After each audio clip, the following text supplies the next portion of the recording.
A Human's Guide to Surviving Equestria by Arcanum Fantasy.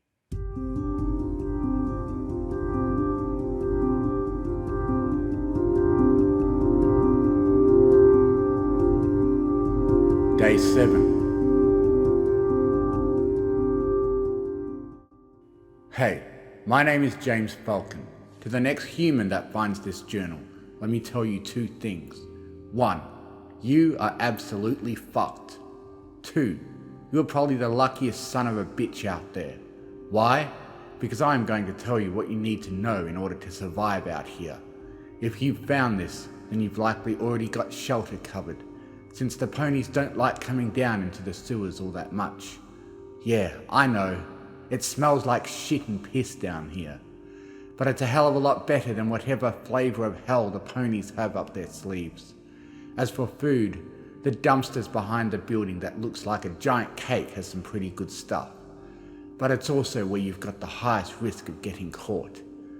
I don't know how, but there's a pink pony that lives there that can fucking pop up out of literally nowhere. Trust me, getting away from her is harder than trying to bust concrete with a toothpick. So, use that place as a last resort when you're looking for food. The safer option is to try taking apples from the town orchard or putting together some kind of weapon to hunt for food in the nearby forest. Just make sure to get the apples at night and watch out for the wood wolves in the forest. Yeah, you read that right. Trust me, you don't want to fuck with those things. You can get water from the local lakes, or when it rains, just make sure to boil it before you decide to store it. I made that mistake, and let's just say it's a damn good thing I'm already where the shit ends up. If you need blankets or materials for fixing up your clothes, there's a shop that looks like a merry-go-round that occasionally throws out pieces of cloth or old clothes. Should be a lot safer to get them if the pink one isn't on your trail. Those are the basics, but if anything else comes up, I'll be sure to add them to this as needed.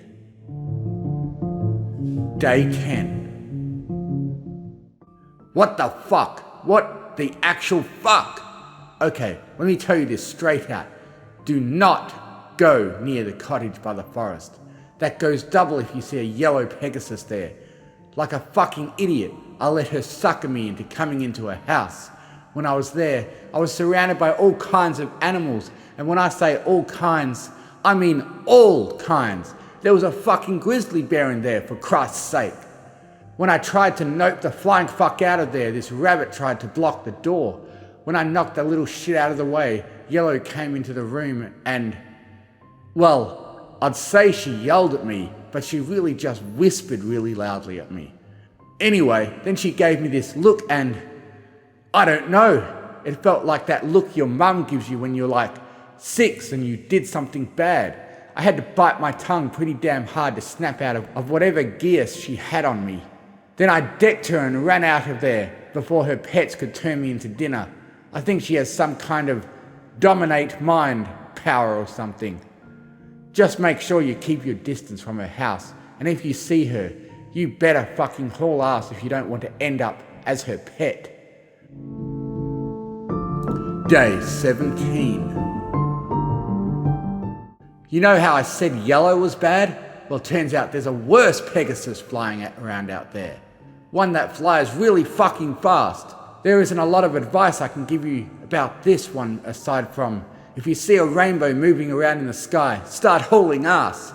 She's light blue, has rainbow hair, and has a mean right hook. Trust me, you do not want to get decked by this bitch. Not if you don't want to lose a few teeth anyway. It took me an hour of agony to get my jaw popped back into place when I shook her off. I guess moving that fast makes it hard for her to keep track of you if you fake her out quick enough.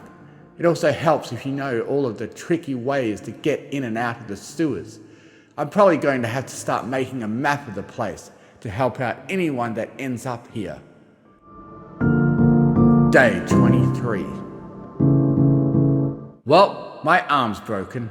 Why? Because I'm a fucking idiot, and the orchard has a family of really angry ponies. To put it simply, stick to picking apples in the lower branches and as far away from the farmhouse as humanly possible. That way, you don't get spooked by a dog and end up falling out of the damn tree. I did. Screamed like a fucking bitch when I landed and had to run from a bunch of pissed off hick ponies. They weren't quite as fast as Blue, but they were pretty damn close. I had to risk running through the forest with the wood walls to get away from them. Now, I have no idea how the hell I'm going to fix my arm. I'm not a doctor, so I'm actually pretty freaked out now. Do I try to deal with this or take my chances with the ponies? I don't know. Day 25. My arm still hurts. It's starting to turn ugly colors around my shoulder. What does that mean? I'm scared. Why the hell am I here? I want to go home. What the hell did I do to deserve this shit? I miss my family. Will I die out here? I don't want to die here. I want to go home. Day 27. Alright, so ponies may be dangerous, but zebras are safe. Well, the one that lives in the forest is at least. I ran into her one night while I was scavenging for food near the forest. After what happened with Yellow, I was a bit leery to trust her, but since I was dead either way, I decided to give her a chance. Her name was Zakora, and she's a shaman that lives in the forest. She's pretty nice, if a bit quirky with the whole talking in rhyme thing. She gave me this shit-tasting potion that fixed my arm, along with a few other things I can use if I get hurt again in the future. When I asked her why she lived out in the forest, she told me it was because the place reminded her of her home country and had a whole bunch of useful herbs that didn't grow anywhere else in Equestria. Yeah, that's what this country is called. Just roll with it. This made her not very popular in town. When I told her that I could relate, she agreed to help me in any way that she could. So if you see a zebra with a bunch of tribal stuff on walking around the forest, know that she's at least trustworthy. Day 35. As bad as Pegasuses and regular ponies are, unicorns are way, way, way worse. When I was getting some cloth out of the merry-go-round's trash, the pony living there caught me. The psycho started floating a bat around and nearly took my fucking head off. Yeah, they can do that apparently. Luckily, there's a way into the sewers near her place, so I managed to avoid getting turned into a piñata. I'm going to have to find another place to get thread or things to patch up my clothes for a while. Fan-fucking-tastic. Day 41. Stay the hell away from the tree in the middle of town. Why? 3 words. Fire-breathing dragon! Yeah, there are fucking dragons in this world. As if my life wasn't already shit to begin with, I went there to see if there was anything I could salvage from the trash cans near it. Turns out there's some kind of house or something. Don't ask me how, because I have no clue. Anyway, I guess I made a little too much noise, and the little guy came out and caught me. Sure, he was like a foot tall, but he still managed to puke out enough fire to be a problem. If I didn't use the bin as a shield at the last second, I wouldn't be writing this right now. After I threw what was left of the can at him, I took off as fast as I could. So yeah, unless you're desperate, do not try to get anything from that place. Day 55. Unicorns can track you. I don't know how, but they can. I was going through the sewers one day to see if I could find more hidden passageways when I started hearing voices. I looked around the corner and found all of the ponies that wanted my ass on a platter so far, talking to some purple unicorn. Good thing I was already in the sewers, because I nearly shat myself when I saw them. That got even worse when I heard the purple one say something about a tracking spell and started moving towards me. If this happens, just start running. The sewers are practically a maze, so if you know it well enough, you'll be able to trip this unicorn up. Do not head towards the shelter unless you're ready to move to a new location. Thankfully, Zakora is more than willing to give me a place to hide for a few days. I just hope I don't end up leading these psychos towards her. She really doesn't deserve to have that crap dumped on her lap. Day 63. Included in this journal is a set of instructions on how to brew a dreamless sleep tea. Use it! Apparently, there's a super rare type of pony called an alicorn, and one of them can enter your dreams. I do not want to think about what kind of shit these things plan to do to me if they get in my head. Hell, maybe they already have.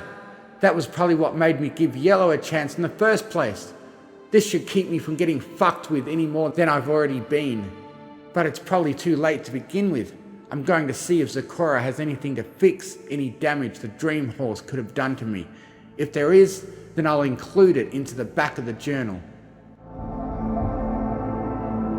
Day 68. They found my shelter. Luckily, I kept the journal on me at the time, so they don't know about all the stuff in here. But now I'm going to have to find a new place to set up shop. Hopefully, the guards running around don't know the sewers as well as I do. Day 73. I almost got caught again.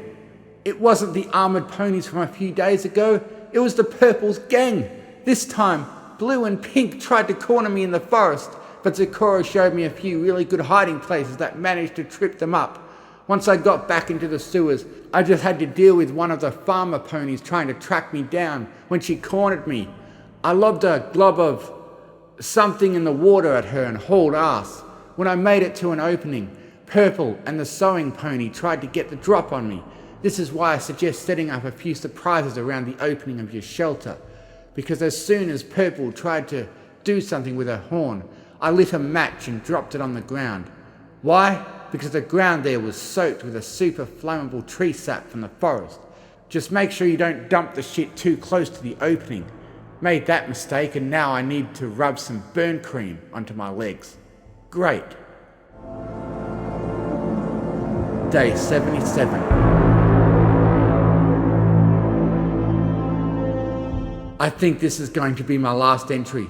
The ponies got real smart and have managed to corner me at Zecora's place. I'm all out of tricks. My legs are still pretty burnt up, and I don't want to drag Zecora into any of this shit. I don't know what these techno-coloured fucks have in store for me, but I'm not going to give them the satisfaction of doing me in themselves. I'm going to give myself up to the guards standing around our house, but not before taking a slow-acting poison. In about 10 minutes, I'm not going to have to put up with this hell anymore. It's funny, now that everything is about to come to an end, I'm not really all that scared anymore. It's kind of soothing, knowing that it's almost over. If you're reading this, then it means Zecora has followed my last request.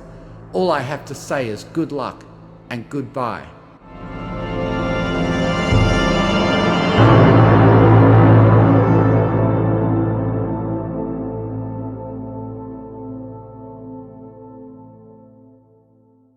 Tears ran down Twilight's face, staining the already withered pages of the journal in her hooves.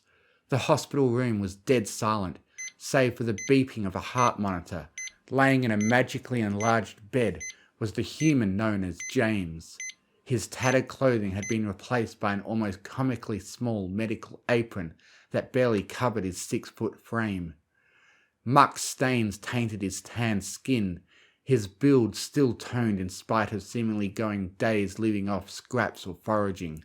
The hair on his head and face was long, blackish brown, and messy from days of neglect. Hooked into his arm was an IV, the object slowly feeding his body a steady cocktail of potions to counter the damage from both his treatment and the poison.